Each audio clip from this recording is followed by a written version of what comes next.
अस्सलाम वालेकुम viewers, welcome back to my YouTube channel daily tips with Asma. आज के इस वीडियो में हम आपको बताएंगे अनवास नाम का मतलब क्या है। अनवास नाम का शुमार लड़कों के नामों में होता है। अनवास एक इस्लामी नाम है। अनवास नाम की इब्तदाई तारीख फ़ारसी ज़ुबान से निकलती है। अनवास नाम के अफराद के लिए खुशकिस्मत नंबर 2 माना जाता है।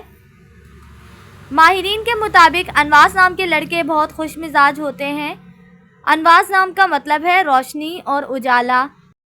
अनवास नाम के लड़कों के लिए खुशकिस्मत दिनों में जुम्मा और हफ्ते का दिन शामिल है। अनवास नाम के अफराद के लिए मुवाफिक रंगों में नीला, काला और बनफशी रंग शामिल है। अनवास नाम के अफराद के लिए मुवाफिक पत्थरों में नीलम पत्थर शामिल है। खुशकिस्मती वाली धातों में हिंसों के हिसाब से लोहा शामिल है। फ्रेंड्स, अगर आप अपने नाम का मतलब जानना चाहते हैं तो कमेंट बॉक्स में अपना नाम लिखें। इंशाल्लाह हम आपके नाम की वीडियो ज़रूर बनाएंगे। Thanks for watching. अल्लाह हाफिज़।